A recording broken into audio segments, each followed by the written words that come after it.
Sí, sí, se ve todo bien, se le escucha bien y se ve la pantalla. Bueno, entonces vamos a dar inicio comenzando con esta sesión de presentación de casos. Como ya me presentaron, soy la doctora Malma Rodríguez Mellín, soy residente de cardiología pediátrica en el Instituto Nacional Cardiovascular INCOR. Bueno, aquí trayendo el lema de la institución, ¿no? Excelencia en cada latido. Hoy voy a presentar un caso clínico, bueno, al cual titulamos Atrofia pulmonar con septum íntegro, eh, hacia un nuevo pronóstico, ¿no? En nuestro país. Comenzando con el desarrollo del caso, bueno, voy a iniciar presentando a la paciente. Es una paciente de iniciales TCD, nacida el 11 de agosto del año 23, de sexo femenino, con diagnósticos y bueno, antecedentes relevantes. Ella contó con todos los controles prenatales adecuados, no tuvo diagnóstico prenatal como tal de una cardiopatía congénita. Nació a término, con buen peso, buena talla, en un hospital regional de Lima, nivel 2-1. Fue dada de alta hospitalaria a las 24 horas, alta conjunta, ¿no? Y no hubo reportaje de tamizaje neonatal. Esta paciente, bueno, en cuanto al relato cronológico, al séptimo día de vida es llevada a su control de niño sano. En el control de niño sano, la enfermería evidencia cianosis, por lo cual es referida a un hospital de mayor complejidad. Es evaluado por emergencia y bueno, se le da de alta con las indicaciones de que debe llevar evaluación por cardiología pediátrica de manera ambulatoria. Mientras, bueno, se realizaba el trámite, la paciente a los 24 días de vida, la madre la nota con marcado distrés respiratorio, cianosis marcada, la lleva por emergencia y se constata el mal estado general de la paciente, una saturación entre 45 y 50, distrés respiratorio marcado, la paciente ingresa a shock trauma, entra a ventilación mecánica. Es ingresada de inmediato a la UCINEO. En ese momento se plantean dos diagnósticos, ¿no? Una posible sepsis y también una posible cardiopatía congénita. Se toman todas las muestras para los cultivos, se inicia antibiótico-terapia y se realiza la interconsulta cardiología pediátrica. Cardiología pediátrica la evalúa en la institución. Al día siguiente le hacen el diagnóstico de atrofia pulmonar con septum íntegro y la presencia también de inductus. Se le inicia, recomienda el inicio de prostaglandinas endovenosas. Inicia con prostaglandinas a dosis de 0.075 miligramos kilo minuto y hay presencia, la evidencia del salto oximétrico, ¿no? Con el inicio de la prostaglandina. Inmediatamente se hace el trámite de referencia para nuestra institución, para el INCOR, y bueno, durante esos días se va tratando de estabilizar a la paciente presenta mejoría clínica, se esperan también los resultados del hemocultivo, de los cultivos que se les tomaron. Al ser estos negativos al quinto día, deciden suspender antibióticos, ¿no? Llega a nuestra institución como tal el 15 de septiembre del año pasado, con un peso, bueno, de 2.980 gramos, saturando entre 78 y 88%, con prostaglandina en infusión a la misma dosis. Al examen físico, evidencia de cianosis central, al examen cardiovascular, bueno, lo resaltante, la presencia de un segundo ruido único, un soplo continuo en borde externo superior izquierdo, no presentaba visceromegalia. La hemoglobina en 21,7, ya llega a nuestra institución con un mes y 4 días de vida. Este es el rayos X que se le realizó al momento del ingreso. Bueno, el rayos X está un poco rotado, pero se evidencia una cardiomegalia moderada y un índice cardiotorácico de 0,6, signos evidentes de crecimiento de la aurícula derecha, hipoflujo en el tórax derecho. Se le realiza el EKG, este es el EKG de ingreso. Presenta un ritmo sinusal, una frecuencia cardíaca de 150 latidos por minuto, un eje más 100 izquierdo para la edad del paciente, la presencia de pepicudas, ¿no? En derivaciones de 1, de 2 y ABF, como signos de crecimiento de aurícula derecha y también presencia de bajo voltaje en V1, lo cual nos hace pensar también pensar en poco crecimiento del ventrículo derecho. Se le hace la ecocardiografía al momento del ingreso, se evidencia un situs solitus. Esta es una vista subcostal en vista anatómica y bueno, se evidencia un ventrículo pequeño, hasta ese momento pequeño, ausencia de flujo anterógrado, se evidencia el tronco de la arteria pulmonar con la llegada de un flujo, posiblemente hasta este momento, posiblemente inductus. Esta es otra vista en eje corto para external, donde se evidencia el crecimiento de la aurícula derecha y al crecimiento de la aurícula derecha, la presencia de insuficiencia tricuspidia también, y la ausencia del flujo anterior. Se ve el stop al Doppler en el color, que no hay pase del flujo, un stop en una membrana, y también el ingreso del ductus hacia la rama pulmonar izquierda.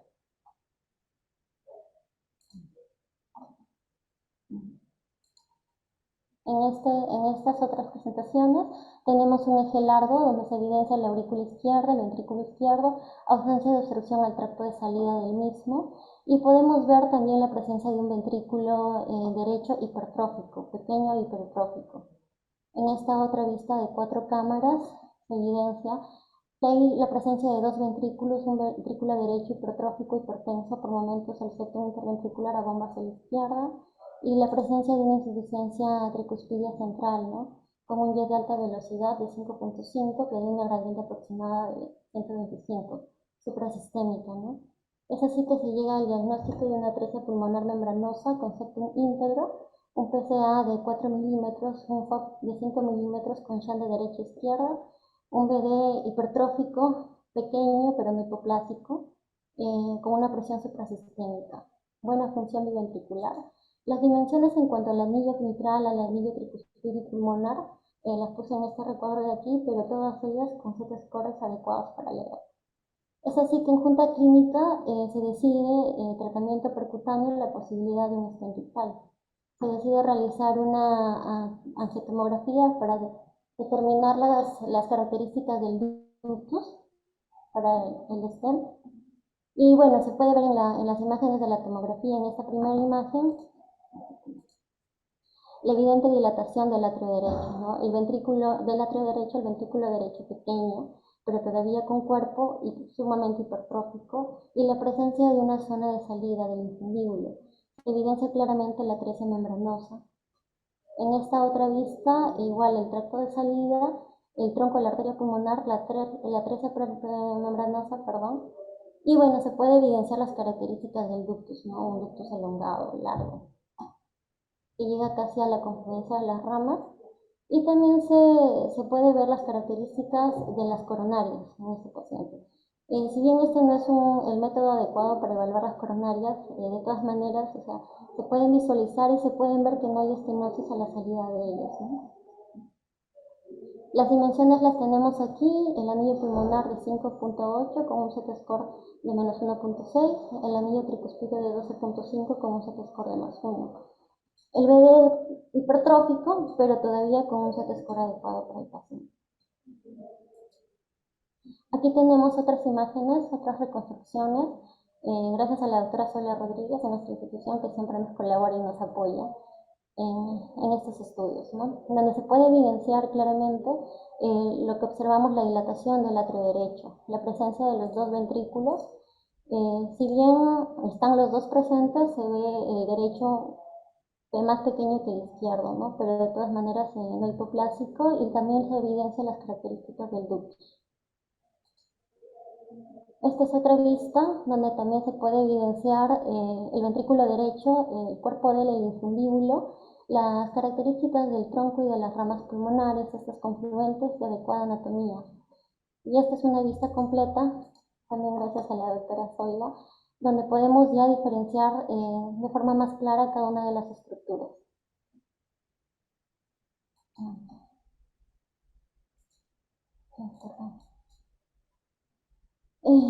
Bueno, es así que el paciente llega a los 5 días de hospitalización a la sala de hemodinámica.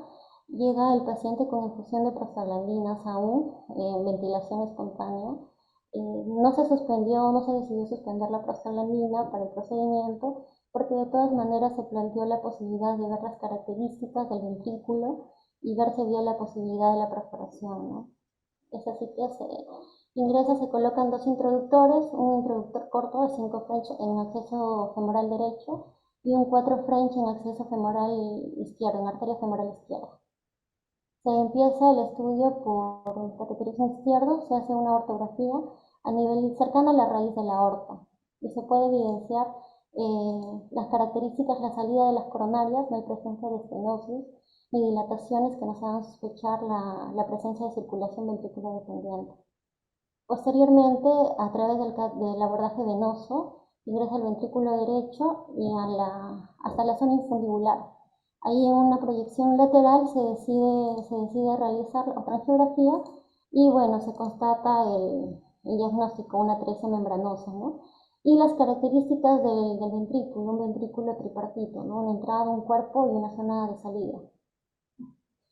Se realiza de todas maneras, se reposiciona el catéter y se hace otra ventriculografía para descartar que no haya signos de circulación coronaria dependiente.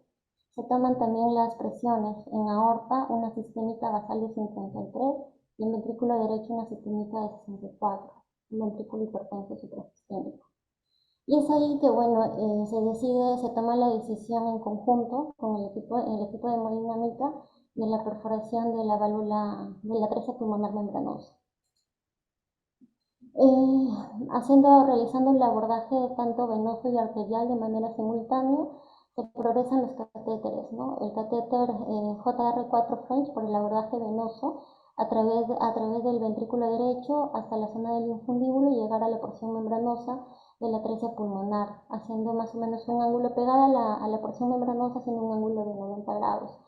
Esto siempre ayudado con las proyecciones de angiografía, una proyección rotacional que más o menos va a permitir posicionar los catéteres uno delante del otro y siempre en esas proyecciones rotacionales para estar seguros que realmente están como un kissing cap, cada uno delante del otro y no haya menos riesgo de perforación de otras estructuras. Y por el otro abordaje, el abordaje izquierdo, por la arteria femoral izquierda, se accede a través de la aorta y el ductus, también al tronco de la arteria pulmonar, hasta llegar perpendicularmente a la porción membranosa de la atresia pulmonar membranosa, ¿no? Y es así que ambas llegan a estar una delante de la otra, siempre corroborando la posición en estas proyecciones rotacionales, o al menos en las proyecciones AP y lateral. Y posteriormente con una guía 035 escalonada se progresa a través del acceso venoso, a través del ventrículo derecho y el infundíbulo, manteniendo siempre el catéter pegado a la porción membranosa de la atresia, haciendo un ángulo de 90 grados. Y se procede junto con ayuda del otro catéter que hace soporte, se procede a introducir la guía 035 y se hace como un cam para fijar el punto de perforación, ¿no? Como podemos observar en la segunda imagen, ¿no? Se hace justo en 90 grados, se progresa la guía y con ayuda del otro catéter hace tensión y se puede localizar mejor la zona de punción.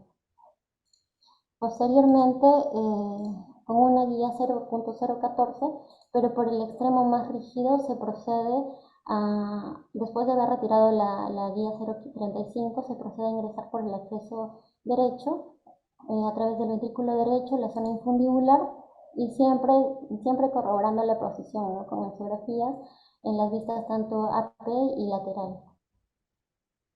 Y bueno, con el soporte del otro catéter que se encuentra por el otro acceso justo frente a ella, se procede de forma delicada a hacer 3 perforaciones consecutivas por el extremo rígido de la guía 0014 y se comprueba mediante ayuda angiográfica que realmente se mantiene en posición y que no ha habido lesiones de otras estructuras. Posteriormente se retira la guía 0014 y se procede a progresarla, pero por su extremo habitual, ¿no? Y se trata de llevar la guía y progresar la guía. Nosotros la progresamos hasta el nivel de la rama pulmonar derecha. Una vez llegado a la rama pulmonar derecha, en la lobar inferior, se procede a hacer dilataciones progresivas con balones coronarianos. El primero de 1.25, el segundo de 2.25, el tercero de 5 milímetros, con presiones controladas hasta 2 atmósferas. Posteriormente se retira el balón, se deja la guía 0.014 y se hace también previamente a esto siempre controles angiográficos, ¿no? Para verificar la posición. y se procede a introducir el balón Taisha, que en este caso un balón Taisha 8, se insufla manualmente con control angiográfico en una proyección lateral y AP. Se realiza la insuflación total del balón y bueno, posteriormente se retira y se hace el control angiográfico y se evidencia, ¿no?, el pase del flujo anterogrado desde el fundíbulo hacia el TAP, incluso con cierto grado de insuficiencia pulmonar. Posteriormente, en el control postinmediato se le hace una ecocardiografía donde se evidencia, bueno, aquí podemos ver las dos imágenes comparativas, ¿no? En la primera, antes del procedimiento, la atresia membranosa, la ausencia del flujo anterógrado, y en esta segunda, que se le hace inmediatamente post procedimiento, se evidencia el pase del flujo anterógrado con un cierto grado de insuficiencia pulmonar. Se le hace un rayos X en el control post inmediato. Aquí tenemos el pre en la primera imagen y el post en la segunda imagen, y se evidencia la disminución de la cardiomegalia, el flujo pulmonar también homogéneo. Entonces aquí tenemos una pequeña línea de tiempo de la evolución del paciente. Al quinto día de la hospitalización se le hace el procedimiento, el paciente sale del procedimiento a la unidad de UCI neonatal. En ventilación mecánica, saturando entre 90 y 95, manteniendo la infusión de prostaglandina, ¿no? Por consenso del servicio y teniendo bases en la bibliografía y en otros reportes, se decide mantener siempre la infusión de prostaglandina por un periodo más o menos de 10 a 14 días. Es así que el 11º día se empieza a disminuir la dosis de prostaglandina a una cuarta parte y evidenciándose que no había incremento del estrés respiratorio, no había desaturación de la paciente, manteniendo siempre una buena clínica, ¿no? Y al día siguiente, el 12º día post procedimiento, se decide suspender la prostaglandina. La paciente con evolución favorable, saturando 85-91, sin signos de distrés respiratorio, tolerando el aporte enteral. A pesar de la buena evolución, se decide mantener a la paciente en observación hospitalizada por un lapso de 10 días para ver que no haya ninguna complicación. Y es así que el día 22 post procedimiento se da de alta hospitalaria con una saturación de 89.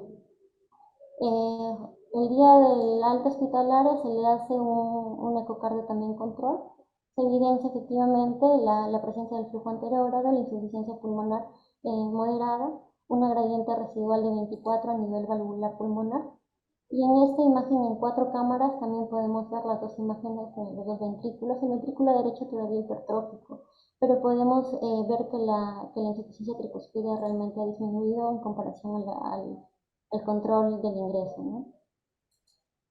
La paciente es dada de alta y se lleva por seguimiento ambulatorio por consulta externa.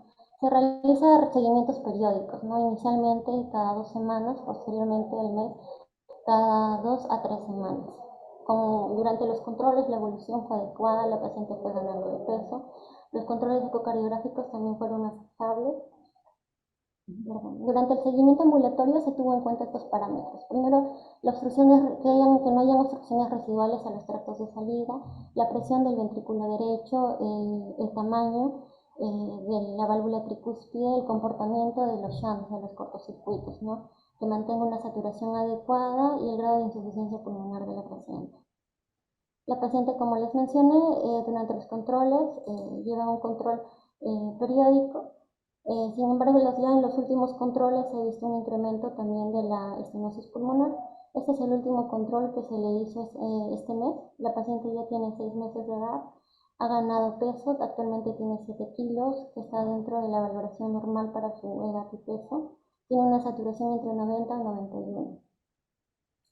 Esta es el ecocardio que se le hizo subcostal en una vista anatómica donde se evidencia el shunt de derecha a izquierda, lo que nos hace pensar que todavía el ventrículo está un poco hipertenso, el desplazamiento del septum interatrial.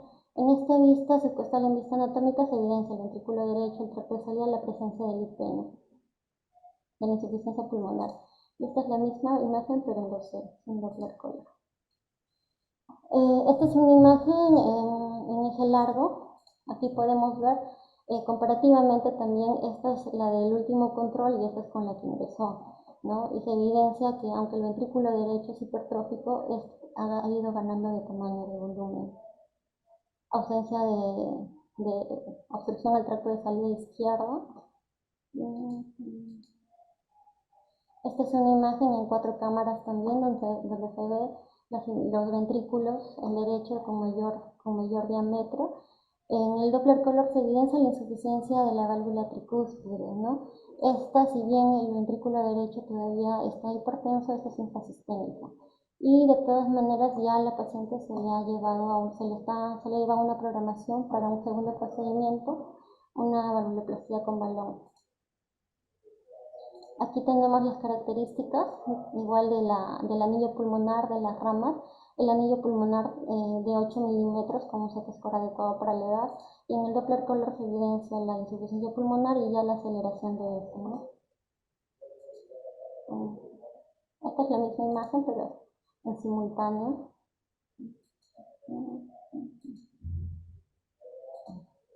Y esta es otra imagen donde se evidencia que la paciente todavía presenta un ductus. El ductus ha disminuido de tamaño, pero todavía está presente, ¿no? La anatomía de las ramas pulmonares, estas de adecuada anatomía, con un CT-score adecuado, el anillo tricúspide de 14 milímetros también con un CT-score adecuado, el área del ventrículo derecho de 9 centímetros cuadrados indexado. Y bueno, continuando en cuanto al manejo, ¿no? El manejo de estos pacientes generalmente va a estar determinado por 3 características importantes, ¿no? Las características de la válvula tricúspide, no solamente del CT-score, sino las características de esta como tal, su competencia, las características del ventrículo derecho, si este es unipartito, bipartito, tripartito, y la presencia o no de circulación coronaria dependiente. Y realmente esto es lo que va a definir no solo el tratamiento, sino el pronóstico de estos pacientes. Aquí les traigo un algoritmo del hospital del Charles Children's Hospital, donde, bueno, teniendo en cuenta estos parámetros, se los divide en 4 grupos. Teniendo en cuenta estos parámetros, nuestro paciente estaría en el grupo 1, ya que tenía un CT-score de la válvula tricúspide adecuada, el ventrículo derecho era un ventrículo tripartito, era una atresia membranosa, no había signos de circulación coronaria dependiente y la insuficiencia tricúspide era de leve moderada, ¿no? Y como vemos aquí, lo ideal para estos pacientes es la despresurización del ventrículo derecho, ya sea percutánea o también quirúrgica. Y siempre con la posibilidad de que estos pacientes puedan ir a segundas reintervenciones, ¿no? Dilataciones con balón o sino también reconstrucción del tracto de salida del ventrículo derecho. Me parece importante también mencionar, por ejemplo, en estos 2 grupos, los otros 3 grupos ya son los diferentes espectros según la severidad de hipoplasia del ventrículo derecho. Sin embargo, en estos grupos, en el grupo 2 y grupo 3, hacen una diferencia importante que me parece, por ejemplo, en el grupo 2 hace diferencia la presencia de circulación ventrículo coronaria, y en el grupo 3 ya hacen la diferencia de la circulación dependiente, ¿no? Circulación coronaria dependiente del ventrículo derecho. Mientras no haya circulación coronaria dependiente del ventrículo derecho, ellos les dan la opción a la apertura de la atresia pulmonar, ¿no? Y ya que este puede llegar incluso a biventricular, pero en otros casos puede llegar solo a ventrículo y medio o manejo univentricular.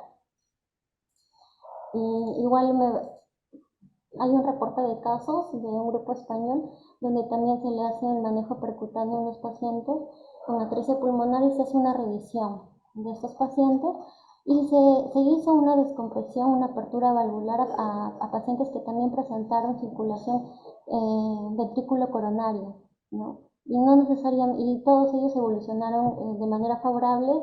El 77% llegó a biventricular, un 22% a univentricular, pero realmente que la presencia de circulación ventrículo coronaria no contraindica la apertura de la atresia pulmonar, ¿no? Más sí la presencia de circulación coronaria dependiente. Este otro algoritmo es un algoritmo del Texas Children's Hospital, que prácticamente ellos lo dividen, básicamente el criterio para la descompresión del ventrículo derecho no va guiado tanto al CT-score del anillo de la válvula tricúspide, sino a la presencia o no de circulación coronaria dependiente.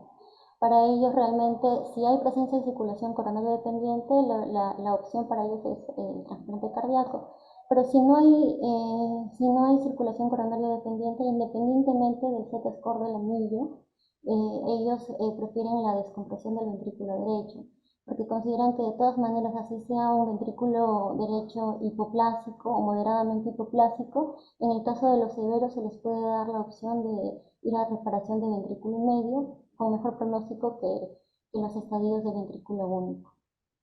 Y en caso de los pacientes con hipoplasia moderada, de todas maneras se les abre la oportunidad de poder llegar, aunque ya de forma más alejada, pero de todas maneras de poder llegar a una reparación biventricular.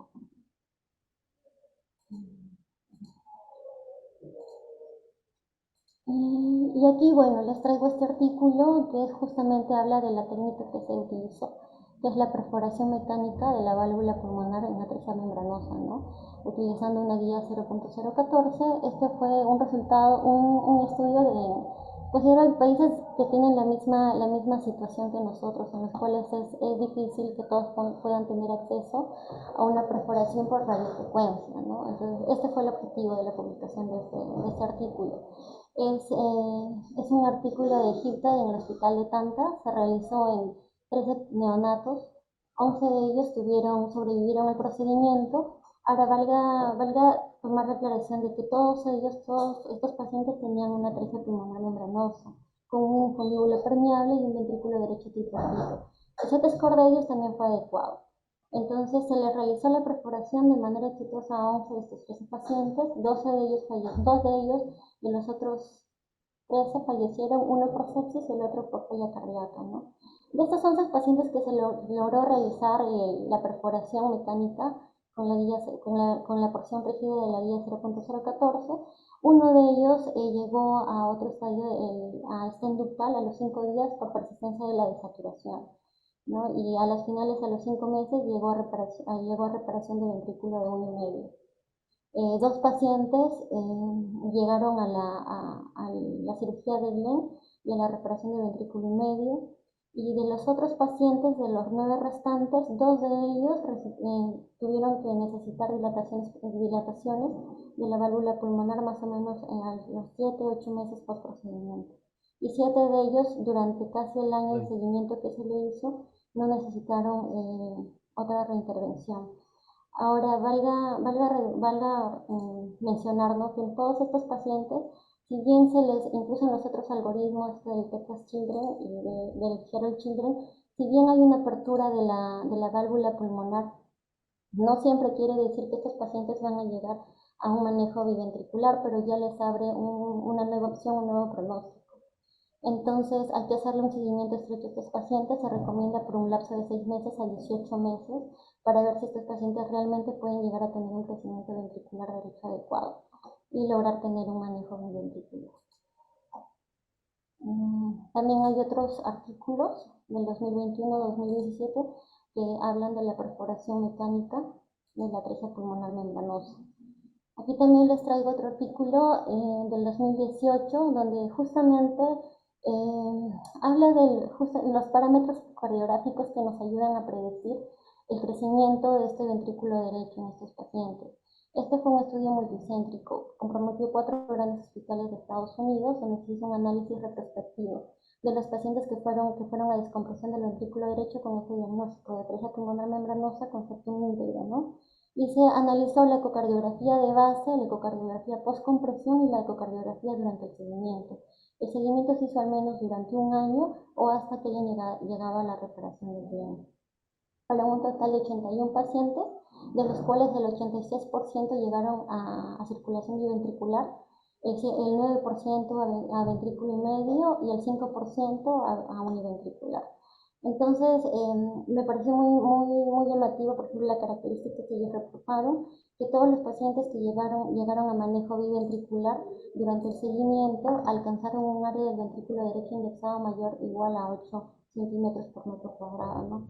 Y los factores asociados a alcanzar el crecimiento del ventrículo derecho a estos volúmenes incluyó tanto el Z-score de la válvula tricúspide, la insuficiencia tricúspide inicial y el grado de insuficiencia pulmonar por descompresión, que al menos tenía que ser moderada para que ayude al crecimiento del ventrículo derecho.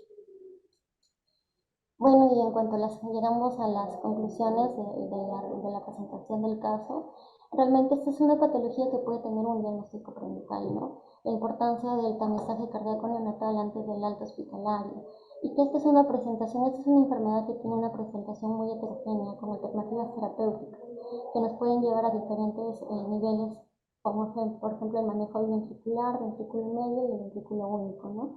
Siempre y cuando, según todos los estudios reportan, siempre y cuando se trate de manera oportuna. Todos ellos reportan casi la descompresión del ventrículo en etapa neonatal.